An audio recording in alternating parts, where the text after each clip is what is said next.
Welcome to Life Strategies with Nat, where wellness meets wealth. Join me, Natalie Edelman, as we explore powerful life strategies with trailblazing entrepreneurs and business leaders to elevate your lifestyle, boost your business, and ignite your unique brilliance.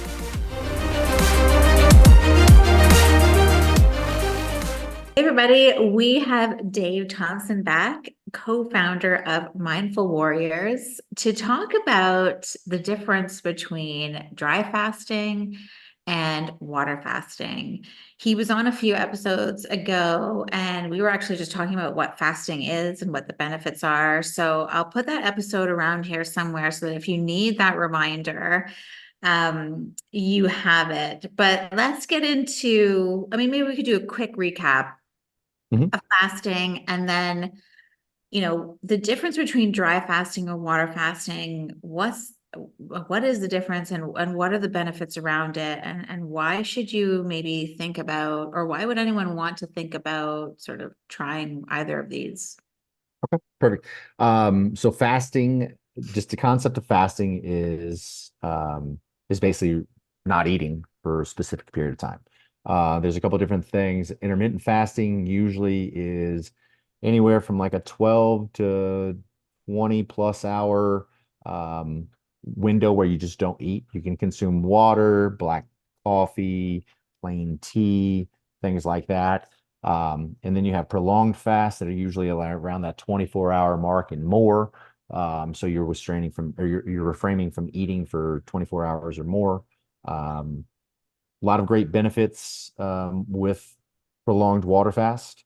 And then you go into a dry fasting. So that's like the same thing. You're refraining from eating food, but you're also refraining from eating water.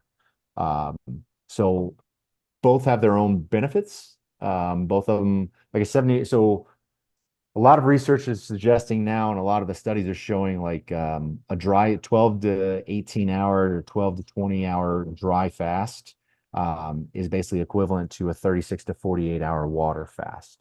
So there's a lot of mainly what you're looking for is you're getting into a ketosis state, and then you're also getting into a autophagy state. Um, Autophagy is basically you're eating your cellular debris and disease cells. So without autophagy, like we could have cancer cells just growing in us and our body's not, attacking it. Our immune system will attack precancerous cells and foreign bodies and parasites and bacterias and viruses. So autophagy is a very, very good thing, especially as we age. It's going to help with anti-aging. Some of the benefits of it basically reduces the symptoms of Parkinson's and dementia. It's shown in some clinical researches on a keto diet along with fasting. It's actually showing reversing of dementia. In a couple different random studies that are out there. It also improves anti-aging, so decreases the speed at which we age because we are recycling old disease cells versus old disease cells reproducing other disease cells. So it's a natural way of your body cleaning up itself. Decreases insulin levels. So a lot of people don't realize, but like insulin is our fat storing hormone. It drives food into these cells. It drives sugar out of your blood into cells and into either fat tissue. So you kind of want to watch those. If you become insulin sensitive, your brain doesn't uptake glycogen the way it's supposed to. So it kind of starts slowly starving itself when it can't absorb glucose, if glucose is your main fuel source. Um, it also increases detoxification, increases tissue quality. So basically, if you're suffering from saggy skin, from like losing weight, if you're just like older skin, that type of stuff, it can actually help that because your body's going to break down um, old skin cells for fuel and energy as well too, along with stored body fat. So it's great for skin quality. It also can increase TBI recovery, so traumatic brain injury recoveries. It increases stem cell production. It increases gut production of dopamine and serotonin and melatonin. Its fasting has been shown to improve cancer treatments with patients that are using chemo and different drugs for their cancer treatments. It's also shown in animal studies to decrease sizes of tumors and cause remission in cancer. And then also has in animal studies has shown increased longevity. So those are a couple of the factors for why you should fast. Now, maybe any questions around that? No, but I will say, in case you're wondering, like, why should you listen to Dave here when he's talking about this and how does he know all of this stuff? Dave has an undergrad in exercise science and he's got an MBA in healthcare management and he's got a master's in science of healthcare administration. So he's done a lot of clinical research. He's just very well versed in the science of things. And you probably can guess that just by the way he's speaking to you guys about um how your body works and what the benefits are.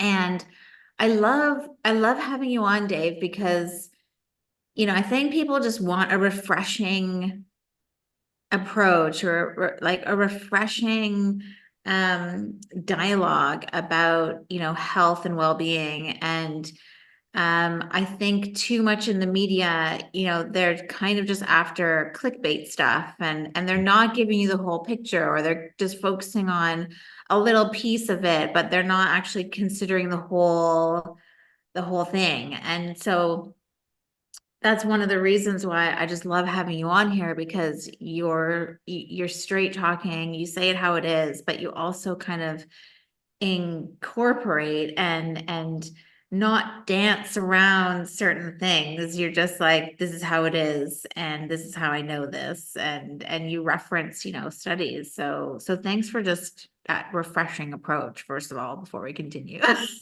Absolutely. And it's kind of interesting. I spent, 15, 16 years. I was really into emergency medicine. I was published in the emergency medicine journals.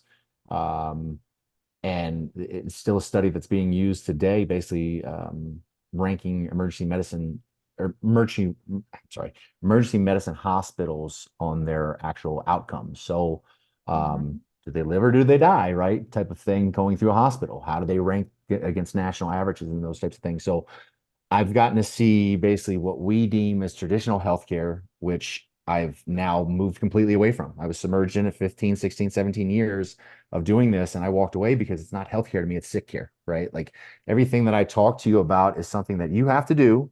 And for the most part, it's completely free for you to do. Our body is such an amazing thing if we just get the fuck out of its way and let it do its thing, right? And I know from both ends, a lot of the things that we're looking at and staring down the barrels of like, oh, this is healthy, cholesterol's bad, this is all these types of things. It's around marketing, right? If Mhm. if I'm a doctor and you come to me and I teach you how to fast and I teach you how to be on a ketosis diet and a lot of your things all go away, I just lost a customer, Mm. right? They don't think that way. I don't think doctors like sitting here, I'm going to lose a customer. It's not how but it's how they were trained in the form and the healthcare that they were in. They're trained to prescribe a medication because patients are too dumb. I've had a lot of doctors that I worked with when I was a consultant um, with the company that I used to work with. We used to consult with hospitals on their quality improvement, how to help them improve their quality. And doctors looked at me and were like, "We were just felt like patients are too dumb and they won't." And a lot of people, and he's right, right? Like I wouldn't say dumb. I would just say like they're not well, informed. They're let's not use the word informed. ignorant, right? A Yeah, lot of, not I mean, how yeah, about not this? Like, informed. how many people in this world do you think that do not know they should work out? I don't think there's a single person on this planet that knows that exercise is not good for them. Right. And in the United States, about 80% of Americans don't hit their minimum requirement on exercise each day. I So believe what it. is it? Is it dumb? Is it not enough time? Is it ignorance? Is it I just don't believe it? Like, what excuse are you bringing up to not do it? Right. And Well, I so, think you said it right there. It's excuses. what It, excuse are you it like and giving? it's not prioritizing it. People will be like, "Oh no, I have this job to do, so Right. that's more important." Or, "Oh, I just need to finish this one last project." Or, the list Right. goes on. Yeah.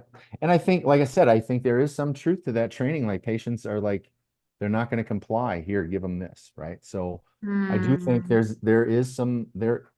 I've seen it all too much. Like I've literally seen people get discharged from hospitals, and the first thing that they do is go get a Big Mac from McDonald's. They just Yeah. left the hospital for congestive heart failure, and you're about to be right back in that door.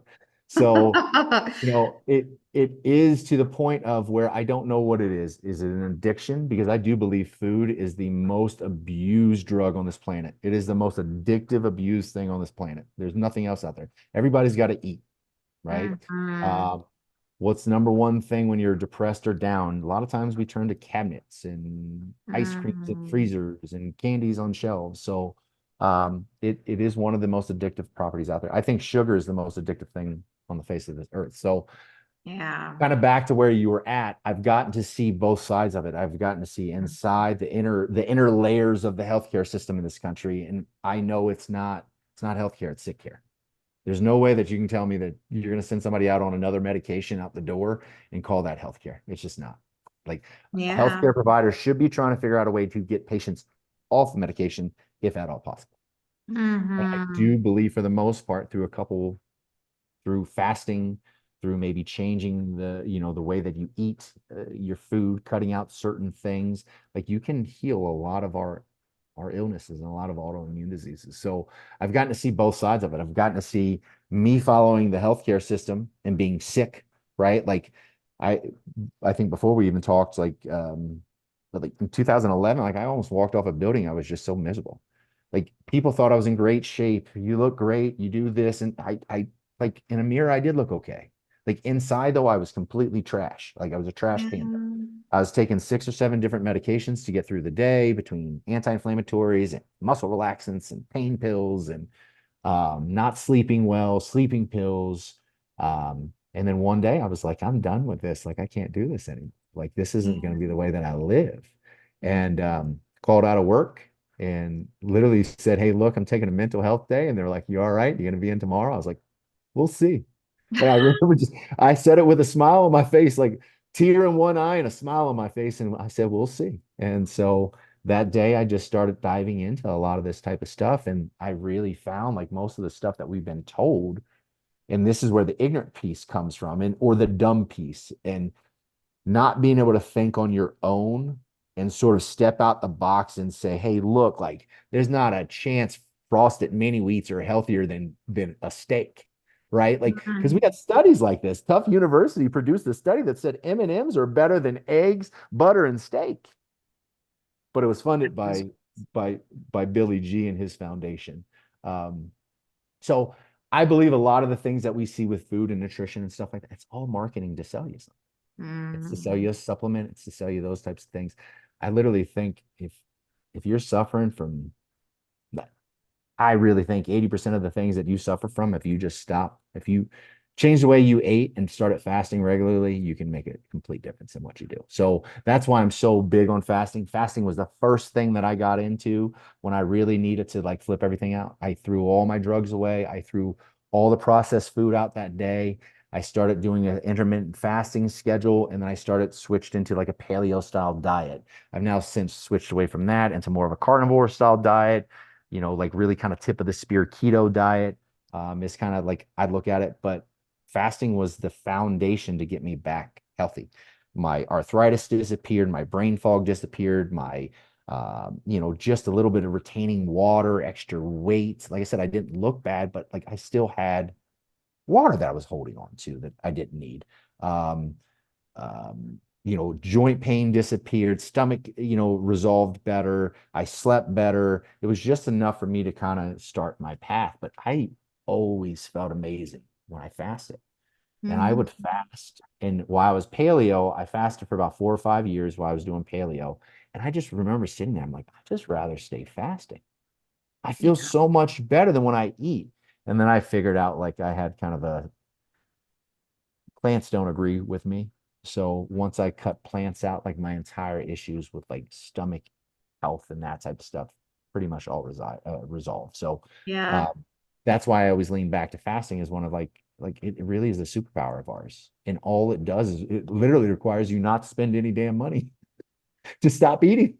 Yeah, no Like, kidding, eh? like Like it's there's no propaganda going on here. Just try it out. Like I'm not yeah. charging you. You don't have to pay me anything. Like go try it out. So, and I think that's a Save on big, groceries. right.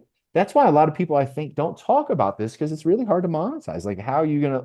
I I'm sitting here Mm, with you. I have another company that I run and stuff like that, but I do this essentially just for fun, right? I want people yeah. to feel better. I'd love to get 50,000 people fasting and just to sit back and see how their lives change because I know it will. So that's kind of like one of my goals. That's like a goal out there to see if I can't get 50,000 people to start fasting and trying that out. So that's why I'm so passionate about it. And I'll kind of dive back into the fasting versus dry. I think we left Yeah, off with yeah, what yeah. was No, I no, what but it's good to hear the passion behind it. And like Mhm. I don't think anyone really understood the story. And I think, after hearing you saying that, it's like, hang on a second, I'm intrigued now. I'm Mhm. really intrigued now. So yeah, continue. Yeah. Okay. And so dry fasting, the only thing difference when that one is you're not consuming any fluid. So I'm going to talk about a Ramadan style like fasting window, like 12 to 24 hours of a dry fast. I'm not saying there's people that have done way longer. I've never done anything longer than a 24 hour, so I'm not even going to really talk about it. But 12 to 24 hours, like we were talking about earlier, it's kind of like it takes your autophagy, like I said, ketones, and when you're in autophagy like type of state, like it's like jet fuel. Like your mind's doing all the great things. You're not really depressed. You're not really anxious. But when you get into the dry fasting state, it's called hypotonic autophagy. Okay. So it's like even this like supercharged autophagy level. So your body's having to break down. It's called metabolic water. So basically, your Mhm. body will break down fat and you recycle other proteins and cells to actually break down to make water. So your body starts making its own water system, which is really, really cool. So so essentially you're even going into a deeper detoxification with this one because you're breaking down fat cells faster. You're getting into a higher level of ketosis, and autophagy is supercharged with this one. So, but it doesn't take as much. Usually, a 24-hour dry fast in some clinical studies have shown that it mimics a 72-hour water fast. It's just as efficient. So it's 3 to 1 compared to a water fast. It's something that, like Ramadan, they do it for 30 days. There's a new study that just came out with that one. And such like amazing results of these 10 participants that just basically did a dry fast for 30 days. And they basically did a circadian rhythm. So basically a 12 hours. So 12 hours pretty much nightly. Once it got dark, they didn't eat. Until the light came up, they didn't eat. So a very simple outline. And so one of the biggest things is it increased neural protection against dysfunction and degeneration. So dysfunction, one of the biggest things with dysfunction is it's like depression, anxiety, those types of things. It really shown amazing results with helping you like sort of snap out of depression and also sort of more or less reset your brain neural pathways with dopamine and those types of things. The other one with the degeneration, so Alzheimer's, Parkinson's, it showed a tremendous like results in helping slowing that process down and also decalcifying the brain. It creates new neurons at a higher rate. I think we were talking about neurotropic factors when you fast and those Mhm. types of things. It actually creates new neurons even faster than what a water fast would. Increases brain plasticity. So as we age, our brain, same thing with our arteries, they start to calcify, right? Like they start getting plaque and those types of things. This actually increases it. So it helps break down any of the calcification. And a lot of that, there's like we talked a little bit about one of our other episodes, like Parkinson's and dementia are kind of getting labeled as like type 3 diabetes. It's really an autoimmune or not autoimmune, but it's really um, a metabolic issue because they no longer have like insulin sensitivity. So means their brain just can't use sugar for fuel or glucose for fuel any longer. And then the final thing, it decreases this is a tough one. So neural exciticity.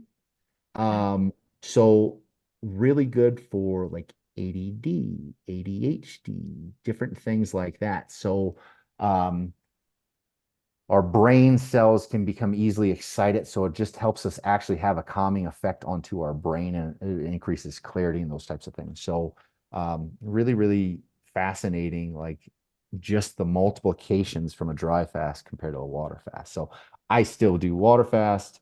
But I do add in, like I said, the occasional dry fast here and there. So um, on days where I don't have like really, really high intensity type of workouts in the morning, I'll do a dry fast. So I'll stop drinking water from like 7 to 7 a.m. and I'll just go on like a walk, a morning walk at like 5:30, 6 o'clock in the morning. So, and then I'll come back and start drinking and then get into maybe more of a feeding schedule at that point in time. But Mhm. um, I would highly recommend your fat loss on dry fasting is accelerated. Um, it actually, the cool thing, people think you would get like more dehydrated. When you do a dry fast, your cells actually have to figure out a way to work the most efficient and effective that it can. It actually will help you balance your electrolytes. So a lot of people think you'd get dehydrated and your electrolytes will drop and stuff like that. It actually helps you balance your electrolytes. So um, it'll recycle salts, it'll recycle different potassium and those types of things to really help truly balance your electrolytes. So it's actually really, really cool when you give, like I said, like when you give your body its chance just to heal itself. You got everything that you need within inside, and it's just like I said, just getting the fuck out of its way. That is absolutely fascinating. And I know like I used to think like this, oh, fasting, that's like starving yourself, like that's not healthy and da da da. Da. But I know since like certainly since starting back Wellness for Wealth and chatting with you and just really having that reframe because that's kind of just media and again like marketing and just some of the things that you're just like the stories that you're sort of taught when from a child from childhood like you just have to question, is it really true? And I think when you look at the science behind it and you start to think, well, actually, like a 12-hour fast is 7 to 7. Like you're asleep for most of that. Right? And so, if you sleep at like 10 o'clock at night, that's you only really have to be really conscious of not eating or drinking, depending on which one you're doing. Like if you're doing a dry fast or a wet water fast, but it's Mhm. like 3 hours, like that's Yeah. it. And like you said, what else can you be doing in that time? Can you be going outside? Can you be having conversations with your family? Like, can you be more present in your life? It's not Right. just about, oh, let's turn on the Netflix and just drown out for 3 hours. It's like, well, actually, like what else, how else can we nourish Mhm. ourselves? Um, so I think that's really inviting for people just to really just think about what do I believe, or what have I been told, or what's the story that I'm telling myself what fasting is, and what's the resistance really behind it. Mhm. Um, because like you said, like you're not going to starve, you're not going to get dehydrated. There's just so many benefits that you listed out there in terms of not just a brain reset, but like a total body reset. Mhm. Your body is just craving these moments where it can just regulate itself without Mhm. having to deal with, digesting or, whatever happens, like when you're drinking water, like making sure everything's going on in the right place. Like it needs that time to rest and restore. Mhm. So it's just fascinating. I just love this conversation. Yeah, like I said, it's one of those types of things where I don't think a lot of people get into it because it doesn't really have the sizzle, right? Like the sizzle Yeah. is in you doing it, right? The sizzle isn't in me saying it or selling you something. The sizzle is in you doing it, right? Like Yeah. so it's really tough to like get this out to people. And there's some really good marketing companies out there that are designed to get Reese's in your hand, and they're designed to get Mountain Dews in your hands and monster drinks and Oh, frozen burritos and frozen pizzas. Like they're really cool with their design, right? Like yeah. just Yeah. just look at just go down like shelf like just walk down a grocery store aisle at like a kid's level. It's like try to Mhm. look at the first, second, and third levels of a grocery store and see all of the type of amazing marketing and cartoon characters. I'm like, hell, I want to eat it, right? Yeah. Like, it's one Where of do I those. sign? Right. And so we also got to understand like healthcare is, Chris Rock said it the best on a comedy. He said, there's no money in the cure, the money's in the medicine. right? If we give Mm. ourselves the way to be self-sufficient and be able to heal ourselves, and be able to basically like eradicate 90 to 95% of the diseases that that trouble people each and every single day just by fasting. And I think I was telling you before the episode started, I had a friend, he had he was a he was one of my sales reps, and he was an Army Ranger. He looked at me one day, and he ate probably like an 8-year-old kid, like just wife would make him chicken nuggets with applesauce, and I mean, like, and the family would eat something totally different, right? So he'd get lunch from 7-Eleven or whatever, and um, he looked at me one day and he goes, "Why didn't you tell me I was a fat ass?" And I was like, my only response was, I thought you knew. And and so he's like, what can I do? What can I do? And I go, like, why don't, like, don't worry about doing anything else other than this. Like, stop eating for like 16 hours to 20 hours a day. Just do that for me. If you can't make it to like if you can't make any more than 16, that's fine. Just try it. So he did it for about a month, and he got to the month mark and he's like, Dave, like, man, I've lost like 20 pounds already. And I was like, you haven't changed your diet or anything? He's like, no, I've been averaging about 17 and a half hours or so. It started off at 16. Now I've kind of gotten it up towards the end of the month, around like 18, 19 hours I'm going. He goes, I did 120 hours. I was like, okay. So why don't you do me a favor? It's like strive for 124-hour fast, like a week. And but his one big complaint is he's like, now when I eat, I feel like crap. And I said, let's think about that. I was like, that's kind of like your check engine light coming on. You gave your body time to heal and to recover, decrease inflammation and all those other types of things that are going on in your body, cellular repair, get toxins out. But now all of a sudden you put toxins right back in with what you're eating. And his whole thing was like, what can I eat now? What can I eat now? And I was like, well, like, switch out the chicken nuggets for like maybe chicken breast, right? Like, skip the Big Mac or the hamburger there and maybe get a steak, right? And so by the end of it, it took him he was 9 months. He lost 150 pounds through fasting, and he just kept shifting his diet. But the cool thing with fasting that I tell everybody is once you start fasting, you start understanding what better feels like. You start Yeah. feeling what good feels like. And then all of a sudden you eat something that's bad, your body is like, bam, dude, don't eat that again. That's what it's trying to tell you, right? Like, your stomach gets upset. Well, there's a reason. It Don't eat it, right? Like, so Yeah. these are all just like check engine lights for the human body that we have like in our car. And a lot of people want to ignore it. Oh, my knee's bugging me. Well, let's check out what you ate 2 days ago, right? It's Like, so let's true. see what's really going on. A lot of things. Did you hurt it squatting?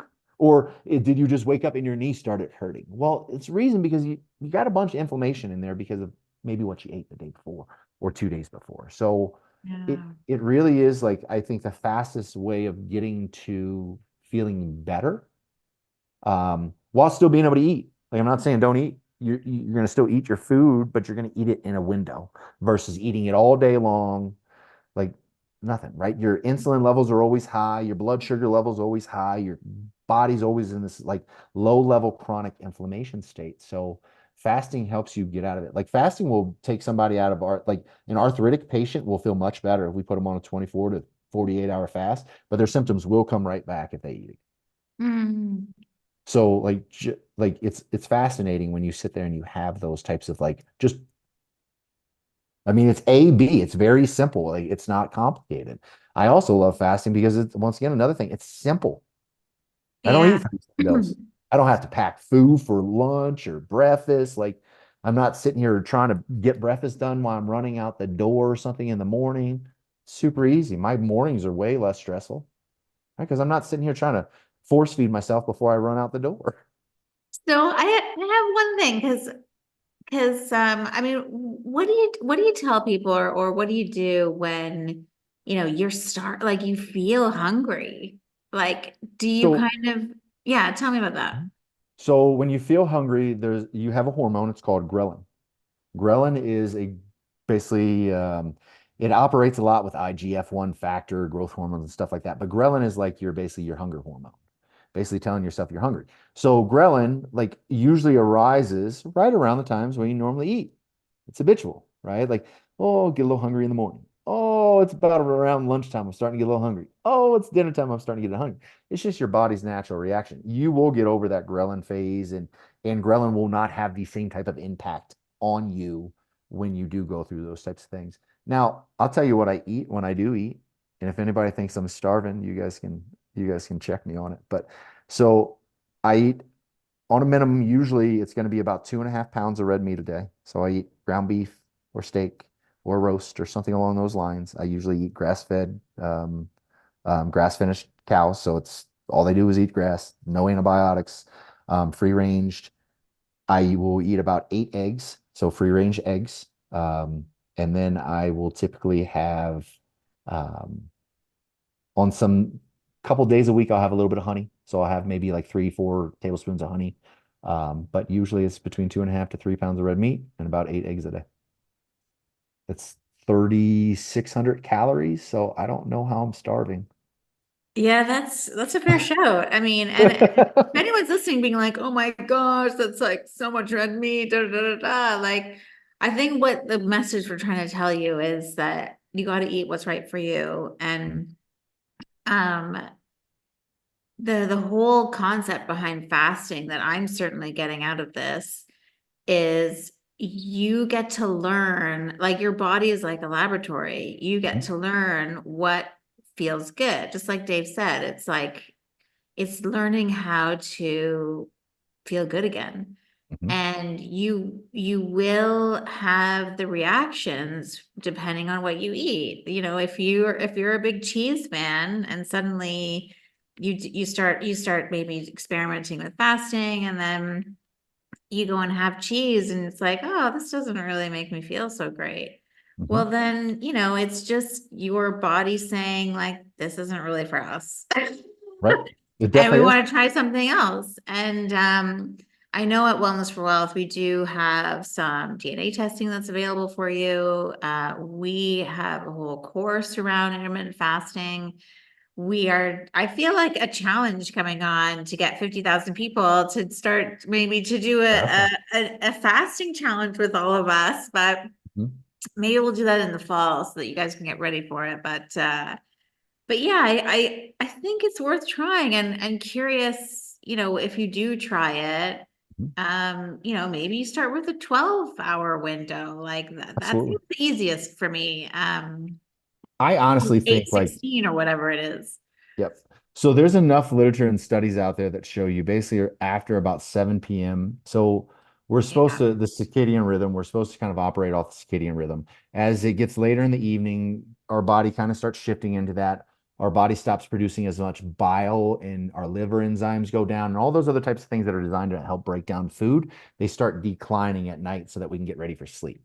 Mhm. So we're not meant to eat really late. Like humans didn't evolve that way, right? Humans didn't evolve. The whole eating 6 meals a day was, literally was developed by big food company. They wanted you to eat more, right? It's like, sorry. It's sometimes baffling when I just look back at it because once you see it, like once you see the propaganda, it's hard to unsee it, right? So Yeah. eat 6 small meals a day because I know you're going to overeat and you're going to eat all my products because you're not going to want to eat anything else, right? Like you're going to want to eat this. So the reason why I choose red meat the way that I do, grass-fed butter, beef tallow, red meat, it literally is the human species' most bioavailable food out there. We can absorb almost 90 some plus percent of everything we eat that's red meat. On a vegetable scale, we're talking about absorption of maybe 60% at best, but typically between 5 to 10% of anything that we eat from a vegetable product is bioavailable because in vegetables and those types of things, it's encased in cellulose. Your body can't break down cellulose. Our body doesn't break down fiber. Everybody tells you fiber, you need all this fiber. Um, it's not true. Like I have no issues going to the bathroom without having any fiber at all. I think Absolutely that's a no whole issues. other episode, like Right, the whole myth another of episode. fiber. Yeah. But with that pieces, I'm trying to eat things like we have essential amino acids, we have essential fatty acids. Like we don't have essential carbohydrate acids. I'm not trying to carb shame anybody or any of that type of stuff, but sugar is not naturally found in the wild. It's just not, right? Like we don't have a whole bunch of wild apple trees. Like the 50 apples breeds that we have in the grocery stores right now, like they're all man-made. Like Mm, the apple that we used to have before Johnny Appleseed started venturing across America and basically like modifying all these different apples, it's so they started tasting better. Like apples used to be awful. We used to just use them for vinegar because they weren't sweet, they were bitter, they were tart, they were tiny. Like crab apples. Crab apples is the mm, original native apple of America. If you ever have a interesting. crab apple tree, go eat one of those things and see if you'd eat a couple of an apple a day. You're like, Goodness. ooh. So most things in the wild naturally is very bitter, right? Until they're extremely ripe. And then they're Mm, sweet because a plant wants you to eat their fruit because a plant wants the animal to eat the seed. And then the plant wants you to put that seed in basically your waste right on top of the mhm, soil for fertilizer, and it helps spread their seeds around the world. It's their way of surviving, right? mm. Natural, instinctual ways of a plant. Plants have feelings, plants have minds, plants can communicate. So if you think it's cruelty, you're being cruel to vegetables too. If you if you're gonna have the defense on the animals, but so they're very, very smart how they evolve and stuff like that. And then, like I said, most of the things that we eat, most of the vegetables in the grocery, like broccoli, cauliflower, they're all man-made. They came from wild cabbage. They're not real. We made them up. Really? I did not know that. Probably about 120 years ago, most of the vegetables and stuff that we eat, people, I don't know if you remember eating Brussels sprouts when you were younger. I remember almost throwing up. I'm 47. So I would like wouldn't eat them. They were awful. Couldn't understand why adults ate them. And then what, 23, 25 years later, I'm like sitting here like roasting them and like coconut oil. And like these things are great before I went like when I was paleo, right? And then now I've Yeah. moved over. But I'm like, these things are great, but they genetically modified them to be bigger, sweeter. Like that was 25 years ago that they did this whole Brussels sprout experiment. And now that's why we're all eating Brussels sprouts the way we do. That's fascinating. I have to say, Brussels sprouts were never in my household because both my parents never ate them. But I do enjoy a Probably because good they were awful. recipe. Well, yeah, I do enjoy a good recipe. I've got like a crazy Pinterest board about food because I Brussels sprouts. do love my food. I can't lie. But I put like olive oil, little balsamic Mhm. vinegar, put them in the oven. Yeah. I mean, like I said, when I was paleo and eat, like I used to break my fast with like a lean protein and a salad every single day. Mhm. And as soon as I ate that, I literally would sit there. I'm like, oh my God, I feel like I'm 20 pounds heavier. Like I Mhm. felt like I had like a belly. I'm like, oh my gosh, like I'm bloated, I'm What's happening? gassy, like I'm eating everything I'm supposed to be eating. Like I wasn't even like junk paleo where you can like just like keto and all those other types of things. They have bagged goods now that are basically just bagged junk food. Um, Hmm. but I'm like, what am I doing here? And Yeah. honestly, it literally for me, um, I used fasting so much where I got to the point where I could actually just really, really quickly tell what worked for me and what didn't work. I never have the issue when I'm eating the way that I eat right now. And that's the key takeaway for this episode, right? Mhm. It is about fasting to give your body a chance to rest, recover, and also to figure out like what foods you're tolerant to. Mhm. And like I said, if you want a DNA test or you want a gut health test, put it in the comments because we can definitely help you with that. Mhm. And yeah, okay. Well, I'm just trying to think. I don't know what's going to be next episode for us, but thanks for tuning in. And did you have anything else you wanted to say before we wrap up, Dave? Nope, I would say give it a shot. If you start Yeah, off with 12 hours of fasting, just regular water fast, 12 hours, that's great. Um, I'd progress and I'd work on some water fast prior to trying dry fast. It's just a yeah, little bit different. yeah, But anytime you give something to, I try to tell everybody, try to give it like a 90-day window, right? Like people, oh, I'm going to do this for 30 days. And you always hear these great success stories. And then all of a sudden they allow like those other habits to kind of creep back in and then they're right back off the wagon. Like it usually does take some time to form some habits. And it really does take some time to really get the full detoxification fact, like piece of it. Like every yeah. time I've done some prolonged fast, like little things in the past when I've done prolonged fast, like little things that were bugging me, like would just like magically disappear. If I feel a little low or a little depressed, a great brain reset fast is like a 48-hour water fast. I do feel really good when I come off my dry fast from like 12 to 24 hours. Um, it kind of feels like a 72-hour water fast for me, but like, just like I said, experiment with it. You're not going to get super crazy. Um, you're not going to really, I mean, there's ways of harming yourself, but it's really one of those types of things that it's very little low risk of doing things. Don't gorge yourself when you break your fast. Try to eat something, maybe some eggs, bone broth, just step back into eating something a little bit slower if you do, like a 12 to 24-hour fast or something like that. Just ease back into it. If you do a dry fast, don't just gorge yourself with water right away. You'll mess up your electrolytes balance, but sip on some water. Um, but just kind of start going back into like a more natural consumption of water after a few hours of refeeding and stuff like that. But it really is a low level risk factor. And like I said, it's one of the quickest ways to get to feeling your best and knowing how good feels again. Slow and steady, team. And if you do have any questions, or if you're not sure if it's right for you, then just please reach out, comment on the video, and come and join us. If you want some more support with it, we're happy to help you in Mindful Warriors, Wellness for Wealth. All of these containers are here for you. Or just reach out to us directly, because we just, at the end of the day, we're about giving you the tools that help you take care of yourself and help you be better and live better. So with that, thanks for tuning in. Like, share, subscribe, and we'll see you next time. Thanks so much for watching. Don't forget to like, share, and subscribe.